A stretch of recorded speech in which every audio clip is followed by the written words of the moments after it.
Calvin, chapter 12, page 87. It was getting darker, and I was about to suggest we set up the tent when we came to the cars. I dropped the sled handle. Me. I'm hallucinating again. Still. Susie. It's catching. Me. What are you seeing? Susie. Cars. 9 of them. And a truck. Me. A car lot in the middle of nowhere, Lake Erie. Susie. That's what I see. Me. Do you see any people? She shook her head. Me. Me neither. We both stared, and the car stared back. Susie walked right up to an old GMC, pulled on the door handle, and it opened easily. She grinned. I went around to the other side and slid in shotgun. Susie. This one is mine. Go find your own. I checked out a couple of rusted and banged up cars before I saw a really beat up old Mustang with the back seat ripped out. I whistled and slipped into the driver's seat. After a bit, Susie got into the Mustang beside me. Me. Hey, I thought you had your own. Susie. I'm just visiting. I gripped the steering wheel and stared out the windshield, grinning my face off. Susie grinned back. Me. Suze, do you believe in God? Susie. It's easier when he just gave us free cars. Me. Yeah, and even easier when he gives you keys. Susie. What? I turned the ignition. It whined for a long time, and then it came to life. I tore away, and she screamed and laughed, and I pressed the gas pedal to the floor, and we zoomed away over the ice and fishtailed and made donuts, and came back and zoomed around a few minutes more until it ran out of what must have been the tablespoon of gas that was left in it. Susie, this lake is freaky. Me, yeah, but in a good way, right? She grinned. Me, vroom, vroom, vroom. Susie, me, what? Susie, I know why they left the cars. They're dumping them. Me, well, they're not selling them, that's for sure. Susie, Calvin, remember what Orville said about how they treat the lake? I bet people drive cars out here where nobody will see and leave them on the ice so they'll sink to the bottom of the lake when spring comes. Maybe they know where the weak spots on the ice are or where the ice breaks up early. Come on. We got out of the Mustang.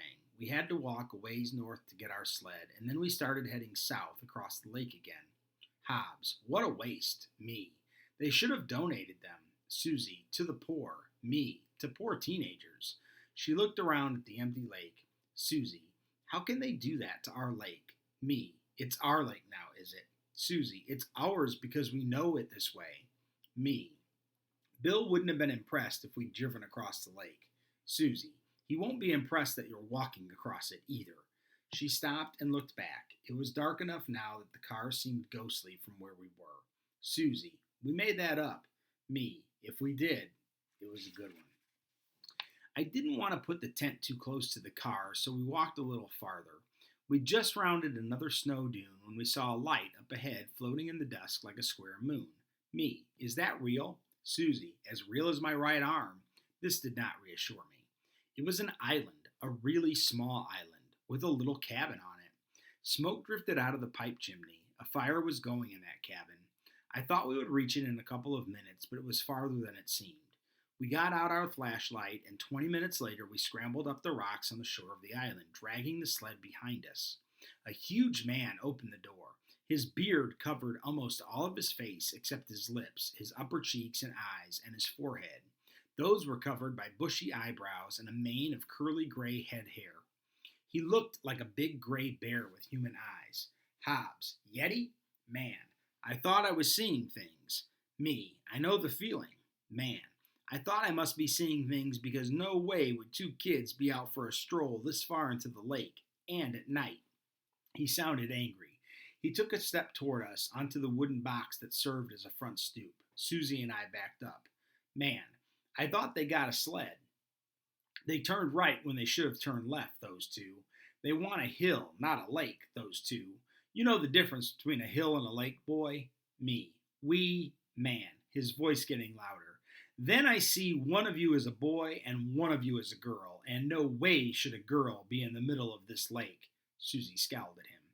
Man, so I'm thinking that the boy should be the one held responsible for the girl being out in the middle of the big, very big lake. Susie and I glanced at each other and started to leave. Man, get in here. Me.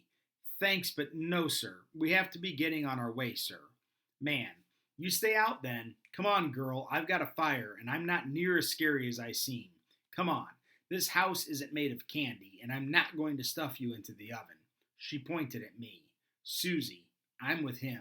Man, all right then, both of you in. Grab a bit of fire. Name's Noah.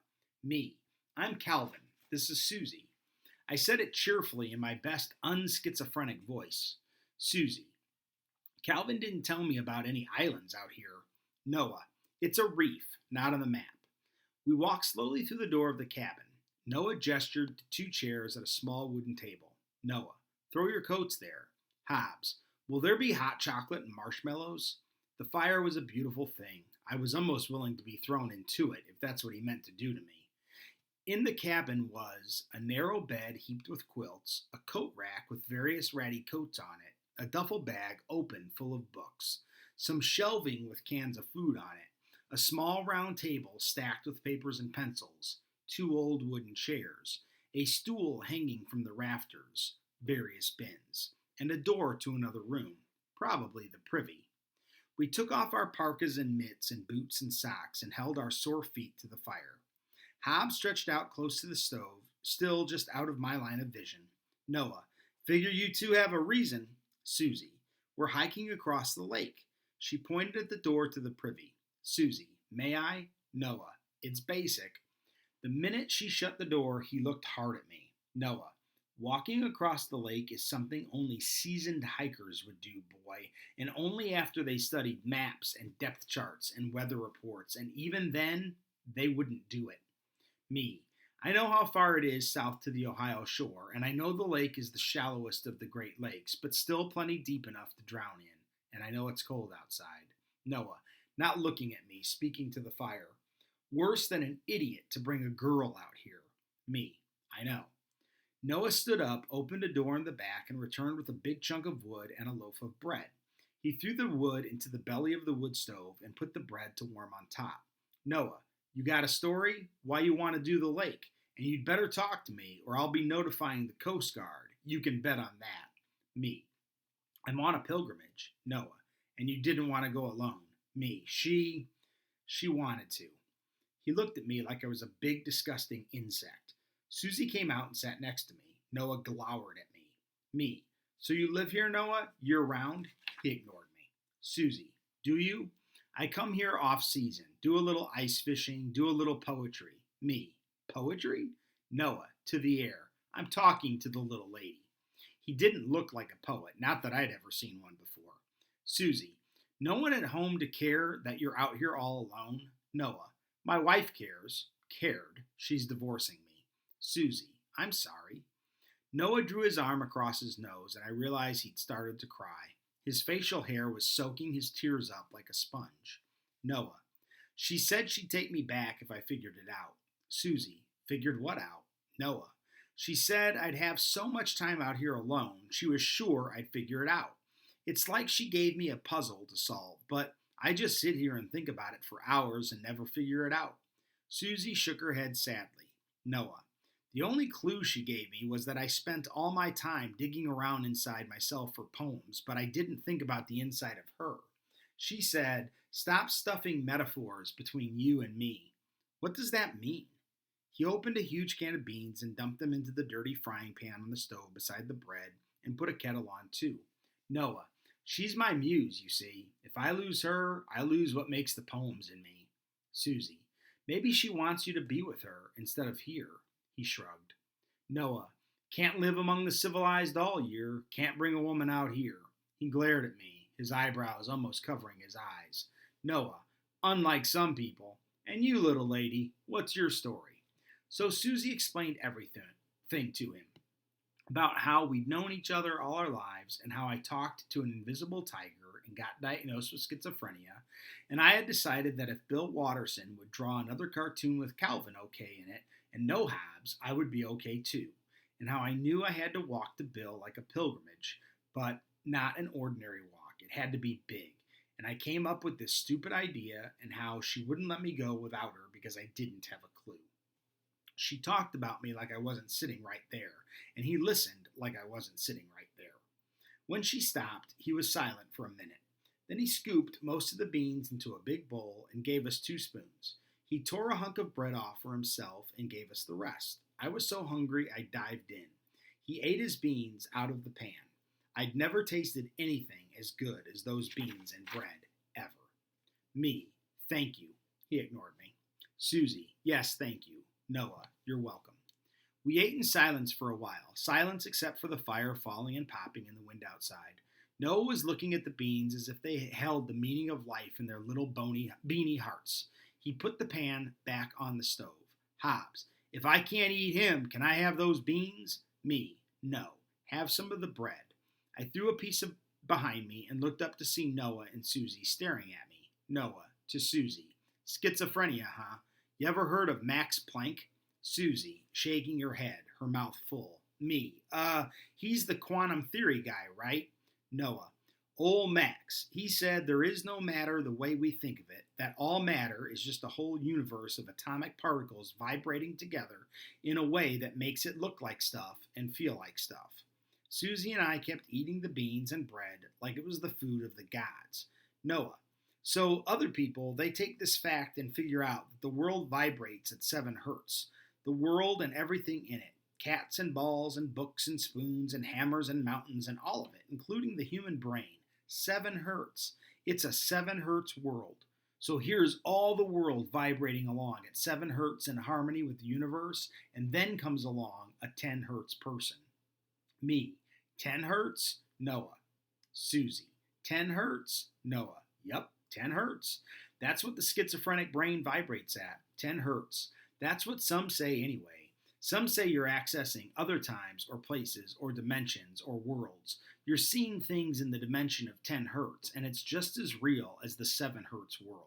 He picked up his beans again, and Susie and I stared at him like he'd just started speaking in 10 hertz language. This guy was smart. This guy got me. Suddenly, I wished he could stand me. He looked at Susie. Noah. Of course, that doesn't mean you can let his reality boss yours. Susie. Whenever his and mine disagree, he gives in to mine. That's the rule with us. Hobbs. Do you think a tiger in our reality could eat a poet in his reality? Me. In my reality, we are dropping the subject, Hobbs. Noah to Susie. Is he for real talking to Hobbs again? She nodded. The fire in the wood stove snapped and roared. Noah's talk made me remember an interview you'd given once, Bill. You said Hobbs was a doll that magically came to life when Calvin was around. You didn't think of him as Calvin's imaginary friend, either. You said Calvin had his version of reality and everyone else had theirs, and they both made sense. Calvin thinks, therefore he is. In his conscious experience lies the theory of everything. New dimensions surround him like falling tinsel, like bubbles falling down and down, breaking on him. Noah, putting down his pan. So, Bill Watterson. Met him once. Chapter 13. Susie and I both looked up sharp, but he was poking at his fire. Me. Nah, you didn't. Noah. Susie. Really? Noah. Nice guy, quiet-spoken, firm-minded man, not so much in the looks department. He got some instant coffee from a shelf. Noah. He came to my island to do some ice fishing one winter with a mutual friend. Me to Susie. Ask him if he has proof. Susie. Do you have proof? Noah. He didn't leave his card, if that's what you mean.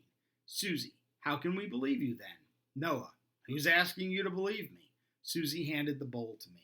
I sat there with my mouth kind of open, but nothing intelligent was coming out of it, and I couldn't even spoon any more beans into it. I put the bowl on the floor. I could hear Hobbs licking at the dregs. Susie, it's just that this is so important to us. Noah. Girl, there's some things you can't prove. What would prove it? If I had his signature, I could have brought it somewhere. If I had a picture, you could say I doctored it. Like I said, some things you can't prove. I can tell you about it, or not. Up to you. Susie, nodding. Please? Noah. Well, he was a nice feller, and we got some good fishing done. We waited.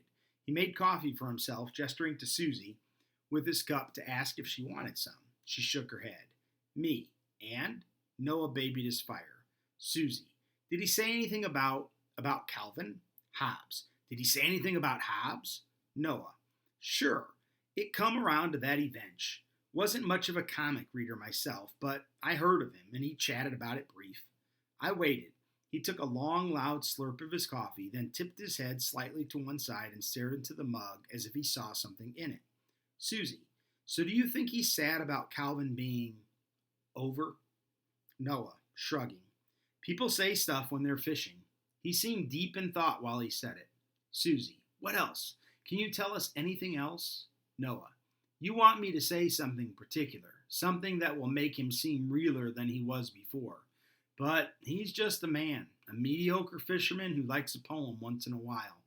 Noah looked up at me. Noah, he wouldn't think much of you. Right then I believed that with every cell in my body. I wasn't even angry that he had said it. It was like he was stating a fact. Susie, you are a rude man. Noah, I have traditional values. A man should protect his woman and not put her in harm's way.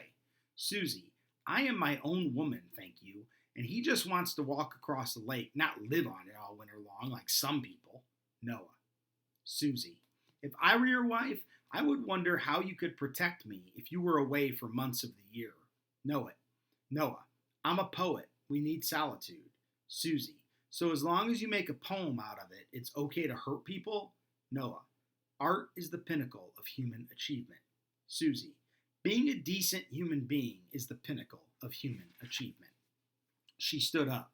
Susie, you're being rude to my boyfriend, and furthermore, you're a chauvinist. Make a poem about that.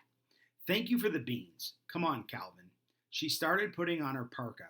I was so stunned by the boyfriend word that I couldn't move. I looked at Noah, but I couldn't figure out whether to say I'm sorry or so there. I didn't know whether I should feel lucky that a girl like Susie would stick up for me or ashamed that a girl like Susie had to stick up for me. Hobbs, ashamed. Me. Huh? Hobbs, that's the answer to the question. Where's your inner tiger? Didn't you learn a thing all those years we hung out? Susie had her parka on and Noah was staring at the floor. Me. Susie, did you just say I was your boyfriend? She was putting on her mitts like she wanted to poke her fingers through the ends. Susie, well, you're my friend, aren't you? And you're a boy, aren't you? Me, I'm your friend now? Since you haven't hung out with me or hardly spoken to me for over a year, it's been hard to tell. Susie, I already told you I was sorry. I was lured into the game of pure politics, seduced by the potential of popularity. Me, that was very alliterative of you. Susie, and now you have to get over it because I get you in a way nobody else gets you. Come on, Calvin. We've imposed on this man long enough. Noah, wait, please. We looked at him. Noah, it's dark out there. Susie, Calvin, come on. Noah, and cold. Me to Susie. No, he's right. This is messed up, you being out here. Susie, this is getting old. We've discussed this enough. I'm here. Let's go. Noah, wait, I think I just figured it out. You helped me figure it out. Her arms fell still to her sides. Susie, you did? We did? Noah, my wife. Please sit down. Susie sat. Noah looked relieved. Susie, what did you figure out? Noah, seeing what you are willing to do for your friend, I have to stop looking for metaphors and look at her. I need to observe her deeply, to make our love real, particular. I have to really get her, the way nobody else gets her. I have to go out of my way for her. Me, Susie, Noah, Susie. Yeah. Noah finally looked at me, and when he spoke to me next, his voice was mellower. Noah, you guys stay the night here. Grab a bit of floor. Me, whispering in the dark. Our parents are freaking out by now. Your parents will be blaming me. Susie, your parents will know I'll take care of you. Me, people might think I hurt you. Susie, that's a myth. People with mental illness don't hurt any more people than anybody else. Me, well, anyway, I promise I'll never hurt you. Susie, you bet you won't. Me, even if you're an alien eating my eyeballs. Susie, I'm off eyeballs these days. Do you have to say crazy stuff like that? Me, you know what makes me crazy, Susie? Being crazy. That's what. Try staying sane when everyone treats you like you're insane. Susie, okay, Calvin, but you know what? You can't say you can't expect anything from me, I'm broken, and turn around the next minute and say, oh, woe is me, everybody treat me like I'm broken. Which one is it? I can treat you the way I really feel, or I can treat you careful. Me. Real. Just be real.